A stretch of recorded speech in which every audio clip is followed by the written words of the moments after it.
जय माता दी। मैं हूं तपेश जैन और सीजी स्टार में आपका स्वागत है।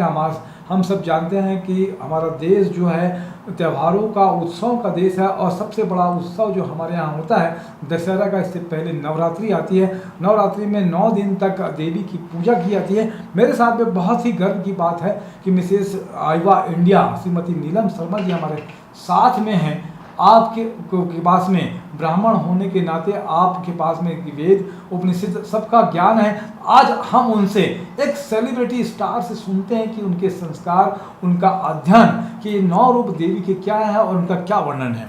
जी, सबसे पहले जय माता दी सभी को नमस्कार।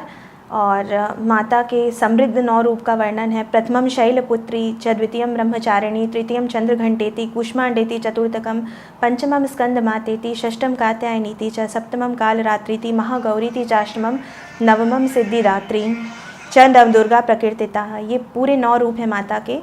और ये पूरे 9 रूप जो हैं माता के, वो उनकी कन्या के रूप में से युवती के रूप में बनना, पुत्री से माता बनना, माता से पालन करना, पालन करने से किस प्रकार बुरा वक्त आने पर और बुरे लोगों के द्वारा गलत नीयत से होने पर एक स्त्री का किस प्रकार काल रात्रि के रूप में संहार करना, और फिर महागौरी के रूप में शांत हो जाना इस विराट रूप में आने के बाद, और उसके बाद सिद्धिदात्री माँ के रूप में सभी को वरदान देना।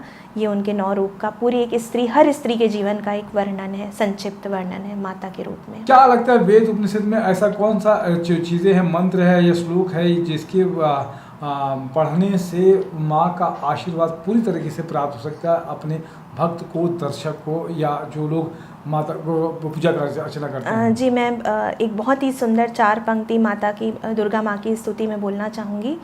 ओम विद्युदाम समप्रभा मृगपति स्कंधस्थितां भीषणां, कन्या विहकरवाल खेट विलसद्धस्तांभिरां सेवितां, हस्तै शक्र गदासि खेट विशिकांश्चापं गुंडं तर्जनीं, बिभ्राणामण्डलात्मिकां शशिधरां, दुर्गां त्रिनेत्रां भजे। ये माता दुर्गा की ऐसी स्तुति है कि इसको पढ़ने से माता का आशीर्वाद सभी भक्तों को प्राप्त होता है। आप छत्तीसगढ़िया भी हो तो छत्तीसगढ़ी कोई गीत आपको ध्यान में आता है? जस गीत, छत्तीसगढ़ में जस गीत का अपना अलग प्रभाव है। बहुत सारे जस गीत गायक हुए हैं। दिलीप सारंगी जी हैं, दुकालू यादव जी हैं, शिव कुमार तिवारी जी हैं। इन सब लोगों ने देश दुनिया में छत्तीसगढ़ी जस गीत को भी बड़ा फेमस किया। वो जस गीत याद आता हो आपको? जी हाँ, मुझे बचपन से रनबन शिव कुमार तिवारी जी का बहुत पसंद है और मैं 2 लाइन उसकी ज़रूर गाना चाहूँगी। रन बन हाँ तुम खेलो दुलरवा, रन बन हाँ तुम खेलो दुलरवा, रन बन हाँ।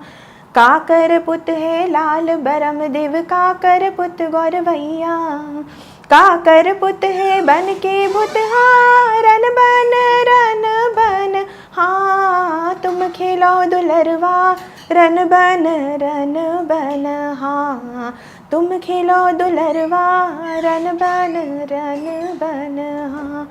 मायके पैजनिया छुम छुम छनन मैया के बाजे पैजनिया, वो मायके पैजनिया। कैसे देवी को 9 दिन तक अगर पूजा आराधना करना है तो क्या चीज़ का खास ध्यान रखना चाहिए ताकि देवी अपना जो स्वरूप है उस स्वरूप में भी रहे और उनकी अच्छी तरीके से आराधना कर सकें? जी, मैं खुद भी नवरात्र उपवास रहती आई हूँ बचपन से, और माता पे मेरी बहुत श्रद्धा है, माता रानी पे।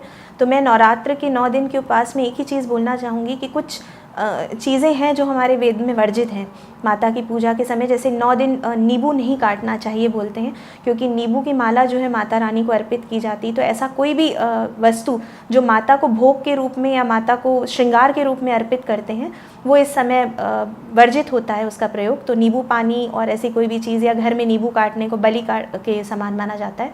तो इस प्रकार की चीज़ें जो है वो नवरात्र के उपवास में नहीं होनी चाहिए। पूजा पाठ नियमित होना चाहिए। अच्छे और सच्चे मन से अगर कोई आराधना करेगा माँ तो उसकी मनोकामना जरूर पूर्ण करती है। बहुत बहुत धन्यवाद नीलम शर्मा जी आपका। आप सब ने हमें एक फिर से मार्गदर्शन दिया और हम सबको अपने साथ में भक्ति का जो रस है उसके साथ में आपने बहा। बहुत बहुत धन्यवाद। जय माता दी। आप सभी के जीवन की मंगल कामनाओं के साथ में माँ आप सबकी मनोकामनाएं पूर्ण करें, यही हम CG स्टार की तरफ से चाहते हैं। जय जोहार, जय छत्तीसगढ़, जय माता दी।